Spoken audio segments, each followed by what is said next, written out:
T1. El sacerdote que no parpadeaba jamás. Nadie en el pueblo recordaba haber pedido un nuevo sacerdote. Simplemente, llegó, una tarde de martes, bajo una niebla espesa como pecado antiguo. Lo vieron bajar del autobús sin maleta, sin cruz, sin palabras. Solo vestía de negro. ¿Y sus ojos? Sus ojos parecían haber olvidado cómo parpadear. Me llamo Lucía. Y juro por el cuerpo de Cristo que lo que vi ese domingo no fue una misa. Fue una invocación disfrazada. Desde el momento en que el padre Adrián subió al altar, algo en mí se retorció. No por miedo, sino por una certeza que no supe nombrar. Él no estaba rezando al mismo Dios que nosotros. Durante toda la liturgia, su mirada no se movía. Sus pupilas se mantenían clavadas en cada feligrés como si pesara almas con la vista. Y nunca, jamás, parpadeó. Ni una sola vez. Lo sé porque lo observé. Obsesivamente. Al leer el Evangelio. Su voz era demasiado exacta, como si no estuviera leyendo, sino repitiendo de memoria algo muy antiguo. Algo que no había sido escrito en ningún libro sagrado. Los ancianos decían que su tono les traía paz. Pero a mí me hizo sangrar la nariz. Cuando elevó el cáliz, el incienso se tornó más denso. Y un olor extraño impregnó el aire. No a vino, sino a carne. Carne quemada. Y entonces ocurrió lo que nadie, excepto yo, pareció notar. Mientras decía este es mi cuerpo, su rostro se transformó por un segundo. Los huesos de su cara crujieron. La piel pareció estirarse hacia atrás. Y sus labios se abrieron más de lo humanamente posible. Solo por un segundo. Pero lo vi. Y lo peor es que él sabía que yo lo vi. Porque por primera vez, bajó la mirada. Y me sonrió. Una sonrisa que no tocó su rostro. Solo sus dientes. Después de la misa, nadie comentó nada raro. Todos lo amaban. Todos decían que el nuevo padre era un ángel. Pero yo sabía que no. Los ángeles no tienen pupilas negras como abismos. Ni manos tan frías que hacen llorar al rosario. Esa noche, me encerré en mi cuarto y comencé a rezar. Pero en medio del Ave María, una voz repitió mi oración. Desde dentro del armario. Y no era mi voz. T2. El confesionario donde se hablaba en lenguas. La noche después de aquella misa maldita. No dormí. No podía. Porque la voz que imitó mi oración aún seguía hablándome, pero ya no rezaba. Susurraba cosas que no entendía. En lenguas que no pertenecían ni al cielo ni a la tierra. A la mañana siguiente, decidí hacer lo que siempre me enseñaron a hacer cuando el alma se oscurece, confesarme. El templo estaba vacío, salvo por él, el nuevo sacerdote, sentado en su banco como si llevara siglos allí, con las manos entrelazadas y la mirada clavada en el crucifijo o en algo más allá de él. Me acerqué al confesionario temblando. No por el pecado, sino por la intuición de que aquella cabina ya no era un lugar santo. Me arrodillé. Hice la señal de la cruz. Y entonces escuché su voz. Al. Hija mía. Aquí nada se oculta. Todo se ofrece. Era su voz. Sí, pero también no lo era. Parecía hablada desde dos gargantas al mismo tiempo. Una humana y otra rota. Empecé mi confesión. He dudado de la fe. Todos dudan. Interrumpió la voz. Pero tú has visto. Tú no dudas. Tú sabes. Me congelé. No había contado a nadie lo que vi durante la misa. Nadie. Y sin embargo, él lo sabía. ¿Quién eres? Pregunté sin pensarlo. El confesionario se quedó en silencio unos segundos. Luego, una carcajada suave, como el crujir de huesos secos, llenó la cabina. Soy lo que viste entre versículos. Lo que rezas sin saber. Lo que el altar esconde bajo sus piedras. Me levanté de golpe, tratando de abrir la puerta. Pero no se abría. El pestillo estaba sellado. Desde dentro. Y entonces la voz cambió. Ya no era el sacerdote.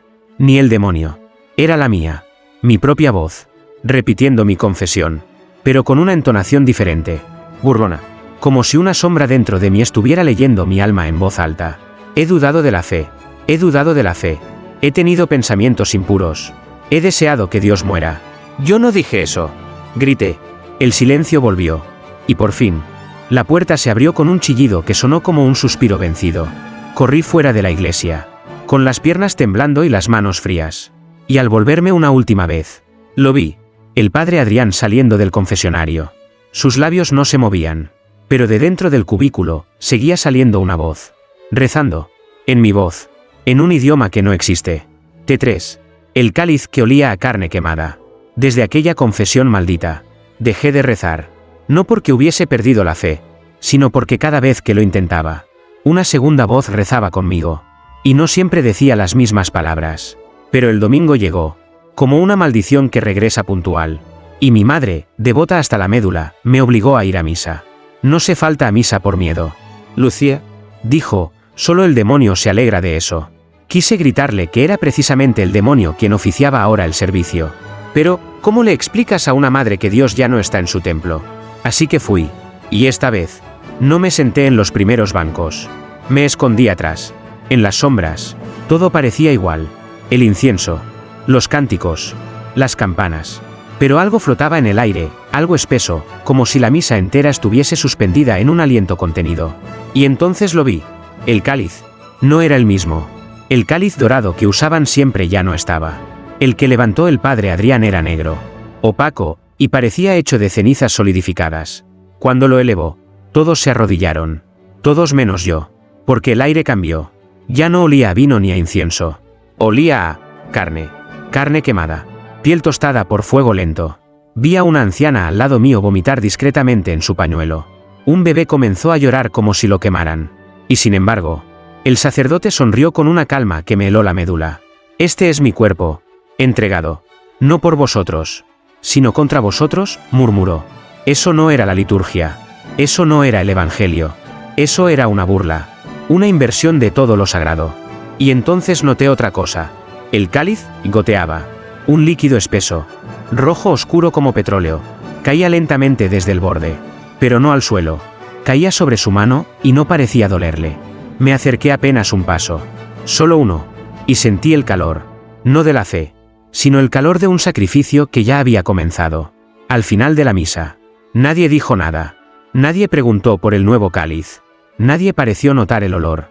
Pero al salir del templo, en la escalinata, un perro callejero se acercó a mí, y me lamió la mano. Una mano que estaba manchada de sangre. Sangre que no era mía. T4. El cuerpo de Cristo que sangraba de verdad. Nunca pensé que algo tan sagrado pudiera sangrar. Y menos aún, sangrar solo para mí. El siguiente domingo, decidí sentarme entre la gente. Fingir normalidad. Pero dentro de mí, todo estaba roto. La fe, la lógica, el silencio en mi cabeza. Desde que el nuevo sacerdote llegó, cada misa se sentía menos como una celebración, y más como un funeral sin cadáver. Ese día, el templo estaba más lleno de lo habitual. Viejos que nunca iban. Madres con bebés dormidos. Todos eran atraídos por algo que no entendían, y que yo sí empezaba a entender. La misa transcurrió como las anteriores. Versículos sin alma. Cánticos huecos. Y la mirada inmóvil del padre Adrián. Como si estuviera esperando que ocurriera algo. Y ocurrió. Durante la comunión. Me acerqué con las manos temblando. Mi madre a mi lado susurraba. Recíbelo, hija, es el cuerpo de Cristo. Pero yo ya no lo creía. Cuando el sacerdote colocó la hostia en mi lengua, sentí un sabor metálico. No a pan, no a vino, a sangre. Sangre caliente. ¿Viva? Abrí los ojos con horror. Y entonces, la hostia empezó a derretirse lentamente. Como carne cruda bajo el sol. Un hilo de sangre bajó por mi barbilla. Goteó al suelo. Manchó mi vestido. Intenté escupirla. Pero no pude. Se adhería al paladar como si tuviera voluntad propia. Como si quisiera quedarse dentro. Como si me estuviera invadiendo. Nadie a mi alrededor parecía ver lo que ocurría. Todos comulgaban con sonrisas ciegas. Y entonces vi su cara. La del padre Adrián. Me estaba mirando. No como un sacerdote, sino como un carnicero que disfruta al ver cómo su víctima traga la primera cuchillada. Corrí hacia la sacristía. Necesitaba agua. Aire. Algo. Pero cuando llegué, la encontré. Una pila bautismal. Llena hasta el borde. Me incliné para beber. Pero lo que vi reflejado en el agua, no era mi rostro. Era el suyo. Con mis ojos. Y la boca abierta, como si estuviera a punto de gritar mi nombre. T5. El altar donde se movían las sombras. A veces, la fe no se pierde. A veces, la fe huye. Huye porque sabe que algo mucho más antiguo ha vuelto. Algo que ni Dios quiere nombrar. Esa noche, después de la misa del cuerpo sangrante, no pude dormir. Cada vez que cerraba los ojos, veía el reflejo de ese rostro en el agua. Mi cara, con sus ojos, y la boca abierta, como queriendo salir. A las 3:17 a.m. Exactamente. Las campanas de la iglesia sonaron. Solas. Sin viento. Sin nadie. No sé por qué lo hice. Pero me vestí en silencio. Tomé una linterna y caminé hacia el templo. La niebla era espesa. El aire, denso como si el mundo se hubiese detenido. Las puertas de la iglesia estaban abiertas. Y dentro, una misa. Sin fieles. Solo sombras. No era una figura poética. Eran sombras reales. Oscuras. Altas. Moviéndose entre los bancos. Como si asistieran a un rito secreto. Pero no tenían cuerpos. No proyectaban luz. Y sin embargo, caminaban. Se inclinaban. Se persignaban.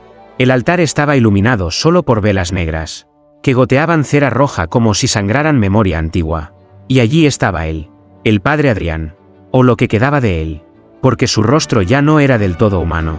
Sus ojos brillaban con un resplandor dorado y su sotana flotaba como si el aire no lo tocara. Lucía, dijo sin mover los labios. Llegaste justo cuando el sermón comienza. Me escondí tras una columna, pero su mirada ya me había encontrado. Entonces ocurrió lo imposible. Una de las sombras se arrastró por el suelo, y subió sola al altar. El sacerdote levantó una hostia negra, y en vez de colocarla en una boca, la colocó dentro de una herida abierta en el pecho de la sombra. Una herida que latía, una herida que goteaba oscuridad. Y en ese momento, el suelo tembló. Las paredes del templo susurraron en un idioma sin vocales. El Cristo crucificado sobre el altar giró la cabeza, y me miró, no con amor, no con compasión, con lástima. Como si ya supiera lo que me esperaba. Como si ya fuera demasiado tarde. T6. El bautismo que marcaba a los niños. Hay aguas que limpian. Y hay aguas que sellan. Sellan un pacto que ni los padres entienden. Ni los cielos aceptan. Esa mañana, la iglesia estaba llena de vida. Globos blancos. Flores. Niños llorando en brazos de sus madres. Era domingo de bautizos. Una fila de bebés, envueltos en telas sagradas. Esperaba ser recibida en el rebaño de Dios. Pero Dios no estaba allí. Yo lo sabía. Y él también. Me senté en el fondo. Como siempre desde que todo comenzó. La pila bautismal brillaba bajo una luz que no venía del sol. Una luz tenue. Verdosa.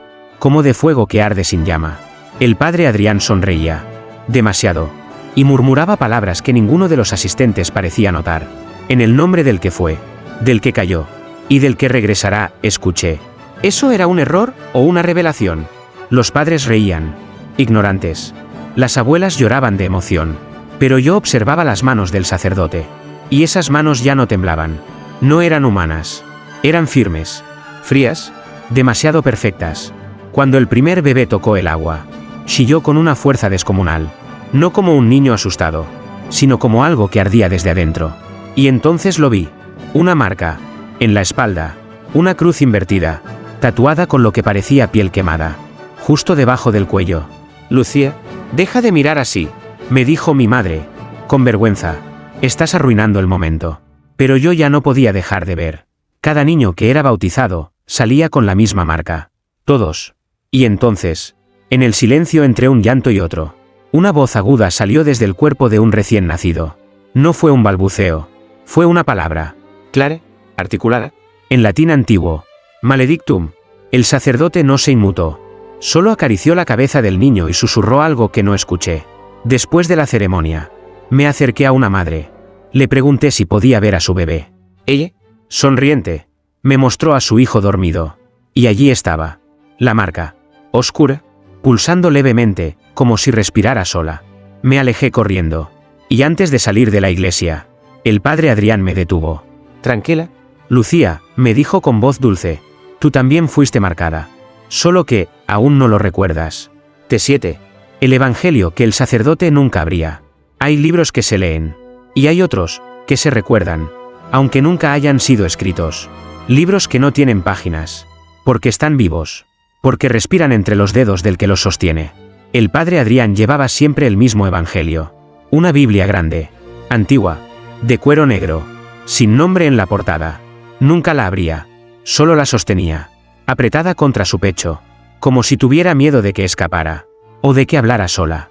Durante cada misa, cuando llegaba el momento de la lectura sagrada, alzaba el libro con solemnidad, pero sus ojos nunca bajaban.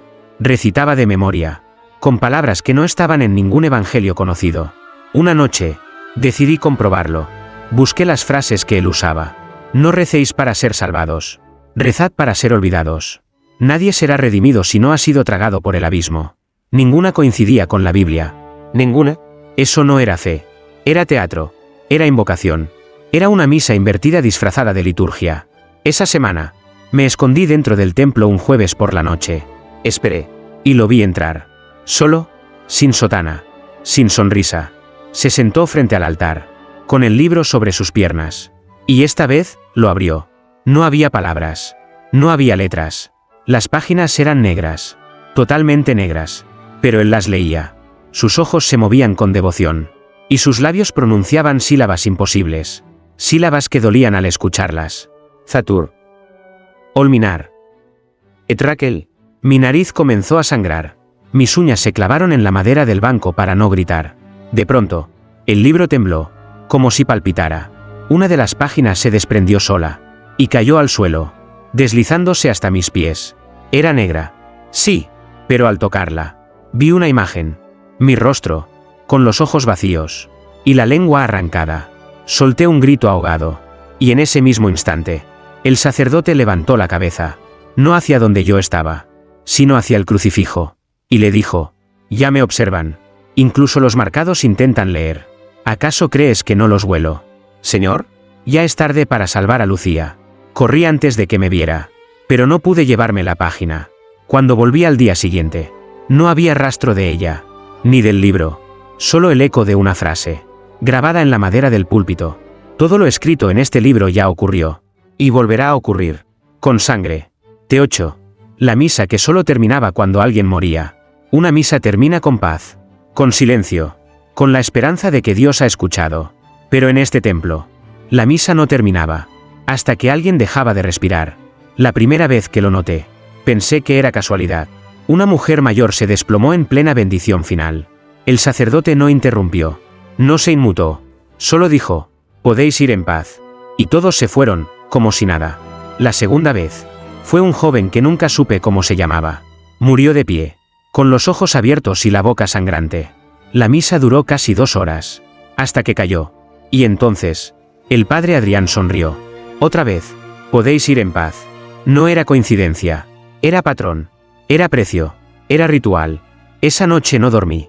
Pasé horas leyendo antiguos textos, buscando referencias, algo, y encontré una línea perdida en un códice prohibido del siglo XII. El que celebra misa para el vacío, no se sacia sin una ofrenda viva.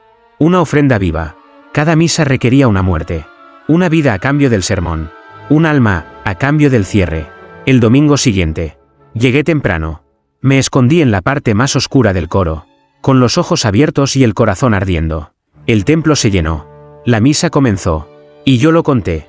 1, 2, 3, 47 fieles. La homilía fue más larga de lo normal. El aire estaba espeso. El padre Adrián sudaba, como si algo le urgiera desde dentro. Pero no terminaba. Seguía hablando. Seguía leyendo de su evangelio negro. Y la misa no acababa. Hasta que, finalmente, una niña de 6 años se desplomó entre los bancos. Sin gritos, sin explicación. Y entonces, la frase temida: «Podéis ir en paz». Los fieles se retiraron entre murmullos. Algunos lloraban. Otros miraban al suelo. Pero nadie cuestionaba. Nadie preguntaba. Como si todos supieran. Y simplemente hubieran aceptado.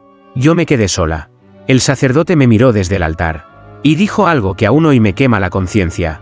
«Lucía, ¿te gustaría saber cuándo será tu misa? La que solo acabará cuando tú mueras». T9. La oración que se escuchaba desde el suelo. Hay oraciones que se elevan como incienso. Otras se arrastran como gusanos bajo la piedra. Y cuando rezan los muertos, Dios no responde. Pero el suelo sí. Todo empezó con un murmullo. Una noche cualquiera. Estaba en mi habitación, intentando dormir, cuando lo escuché. Una oración, pero no salía de mis labios, ni de los muros. Salía del suelo, debajo de mi cama, como si alguien rezara desde el otro lado de la tierra. Al principio, pensé que era un sueño, una alucinación, pero al día siguiente, volvió. Y la noche siguiente, siempre a la misma hora, 3:33 de la madrugada. La hora que el sacerdote dijo una vez que era el eco invertido del Padre. No entendía lo que decían, pero lo sentía. Las palabras no buscaban salvación. Buscaban testigos. Buscaban a mí. Una madrugada. No pude más. Salí de casa. Crucé el pueblo vacío. Y entré en la iglesia. Todo estaba en silencio. Oscuro, pero el suelo vibraba, como si respirara. Como si lo que estuviera debajo, también quisiera rezar. Me arrodillé frente al altar.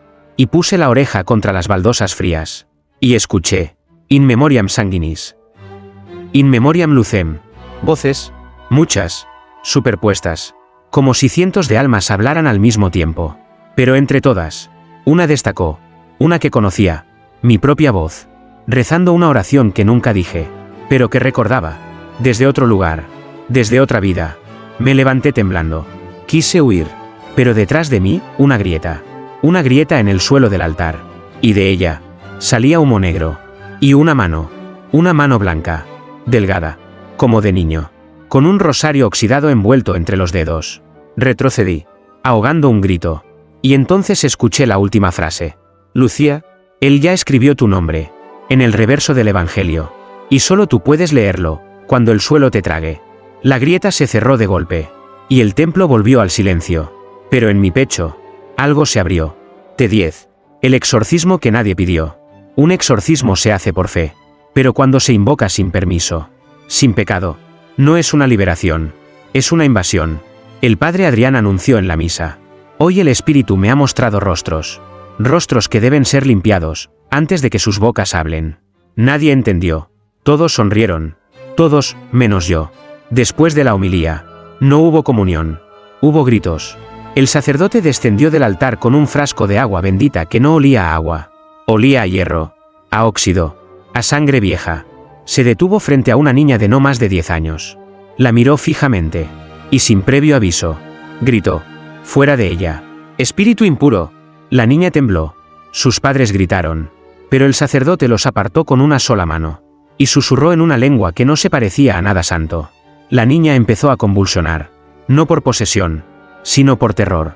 Y yo lo supe. Ella no tenía nada dentro. Nada que mereciera ser expulsado. Solo estaba limpia. Demasiado limpia para ese lugar. Y por eso, él la eligió. Uno por uno. Comenzó a exorcizar a otros. Una mujer embarazada. Un joven monaguillo. Un anciano ciego. Todos inocentes. Todos forzados a doblar rodillas bajo un poder que no reconocía pecado. Solo pureza. Porque era eso lo que quería destruir. La pureza. La posibilidad del perdón. Me escondí detrás del órgano. Observando. Y fue entonces cuando me vio. Lucía, dijo, alzando la voz. Tú has visto más que nadie. Tú llevas voces. Y las voces no entran, si no hay puerta. La iglesia entera se volvió hacia mí. Ven, ordenó. La puerta debe cerrarse, antes de que se abra más. Pero no me moví. Porque por primera vez, sentí algo dentro de mí moverse. No miedo. No fe. Algo más antiguo. Algo que despertaba. Y entonces escuché una voz. Pero no desde fuera. Desde dentro de mí. Él no te exorciza. Te reclama. T11. El demonio que pidió perdón, llorando. Los demonios no lloran. No porque no puedan, sino porque no lo necesitan. Pero cuando uno lo hace, no es tristeza, es memoria. Esa noche volví al templo. Sola, sin saber por qué. No había misa. No había fieles. Solo oscuridad, y el eco de un llanto. Sí, un llanto. Lento, profundo, quejumbroso, como si el mármol llorara desde dentro. Me acerqué al altar. Allí estaba él, el padre Adrián, de rodillas, frente al Cristo crucificado. Y lloraba. Lloraba de verdad, con el rostro entre las manos y el cuerpo temblando. No me vio. O tal vez sí. Y no le importó. Sus labios se movían sin voz. Pero yo me acerqué lo suficiente para escucharlo. Y lo que oí, no fue una oración. Fue una confesión. No pedí este cuerpo, susurró. No pedí esta forma, ni este templo. Silencio. Yo serví primero. Antes que todos. Fui fuego antes que hueso. Canto antes que palabra. Y entonces lo comprendí. Él no estaba hablando como sacerdote. Ni siquiera como hombre. Estaba hablando como el que cayó. Como el primero. Como el que amó demasiado. Se quitó la sotana. Debajo. No había carne. Solo sombra. Una sombra que latía con culpa. Con rabia. Con una tristeza tan antigua que dolía verla. No entiendo por qué me sigue llamando, dijo. Levantando la vista al crucifijo. Aún en su silencio, me castiga con sus ojos. Me acerqué. Casi hipnotizada. Y entonces me miró. Pero no como otras veces. No con amenaza. Me miró como un niño que ha roto algo sagrado. Y ya no sabe cómo pedir perdón. Lucía, dijo. ¿Alguna vez has amado algo tanto? ¿Que lo destruiste por miedo a perderlo? Yo no respondí. Dile que aún lo escucho. Dile que aún llevo su nombre dentro. Dile que, si me da un último amanecer, yo me dejo apagar. Y en ese instante, una lágrima cayó sobre el altar. Y el altar ardió. Sin fuego. Solo luz. Luz que no quemaba. Luz que dolía. Y luego, como si todo fuera un suspiro olvidado, él desapareció. No se fue. No huyó. Simplemente, dejó de estar. T12. El secreto enterrado bajo el altar. No todos los cuerpos esperan la resurrección. Algunos, solo esperan que los descubran. No para volver, sino para dejar de gritar. Después de la última noche, el padre Adrián no volvió a aparecer. El pueblo lo buscó. Los fieles lo lloraron. La iglesia cerró. Pero yo no lloré, porque yo sabía que él seguía allí. No caminando, no hablando, sino latiendo bajo piedra, esperando. La iglesia estuvo vacía durante 3 días. La primera noche, las campanas sonaron solas. La segunda, los bancos se llenaron de ceniza. La tercera, volví. Tenía una pala. Tenía miedo. Y tenía una certeza que no podía seguir callando. Lo que yo buscaba no estaba en el cielo, sino justo debajo del altar. Retiré los mantos. Moví la mesa consagrada. Y comencé a cavar. Cada golpe contra el suelo era como un latido viejo. La piedra cedió. Y entonces, ¿lo encontré? Un ataúd de madera negra. Sin nombre. Antiguo. Cubierto de símbolos que se deshacían al tocarlos. Lo abrí. Y allí, con el rostro intacto, los labios sellados por hilo bendito, y una cruz quebrada entre las manos, yacía el verdadero padre del pueblo. El padre Elías. Reconocí su rostro. Estaba en una vieja foto del archivo de la iglesia. Había muerto hace 12 años. Pero su cuerpo no se había podrido. Estaba conservado. Como si algo lo hubiese guardado. O castigado. Y entonces lo vi. Un papel. Enrollado entre sus dedos rígidos. Lo tomé. Y lo leí. Era una carta. Escrita a mano. Dirigida a mí. Lucía, si lees esto, es porque él ha cumplido su ciclo. Y tú has sido testigo. Él no vino a destruir la fe. Vino a cargar con lo que nadie quiso mirar. Él ocupó mi cuerpo para sellar un pacto. Cada pecado oculto del pueblo. Cada niño callado. Cada oración falsa. Tenía que pagarse. Y tú, eres el último testigo antes del silencio. No hables. No escribas. Solo recuerda. Porque el altar ya sangró suficiente. Firmado, Elías A. Cerré la tumba. Volví a colocar el altar. Y desde entonces, la iglesia permanece cerrada. Pero a veces, al pasar por allí, escucho una voz que reza. No en latín. No en lengua humana. Sino en algo más antiguo. Algo que ya reconozco. Mi propio nombre. Repetido por una boca que ya no tiene cuerpo. Ni perdón. Epílogo. La misa que no debía recordarse. Hay misas que se celebran para recordar a los muertos. Y hay otras, que se celebran para que los vivos no olviden. Porque el olvido también es una forma de traición. Y lo que se traiciona, siempre regresa. Pasaron 13 años. El pueblo siguió como si nada hubiese ocurrido. La iglesia permaneció cerrada. El nombre del padre Adrián se desvaneció de los registros. Y yo viví, pero nunca más dormí. Me mudé a otra ciudad. Intenté estudiar. Intenté amar. Intenté olvidar. Pero la noche del 13º aniversario, una carta sin remitente llegó a mi puerta. Dentro, solo había una frase, escrita con tinta seca. Él nunca pidió ser recordado, pero tú lo hiciste. Y por eso, volverá. Ese mismo día, recibí una llamada. Era la directora de una escuela del pueblo. Su voz temblaba. ¿Eres Lucía Hernández? Tu nombre estaba anotado en un cuaderno de uno de nuestros alumnos. ¿Qué cuaderno? De religión. El niño escribió una oración, no en español, ni en latín, una lengua que nadie entiende, solo tú. Me envió la foto por correo, y cuando la abrí, me temblaron las manos. Era la misma oración, la que escuché debajo del suelo, la que nació de voces muertas, la que yo nunca conté a nadie, pero que ahora un niño la había escrito de memoria, palabra por palabra.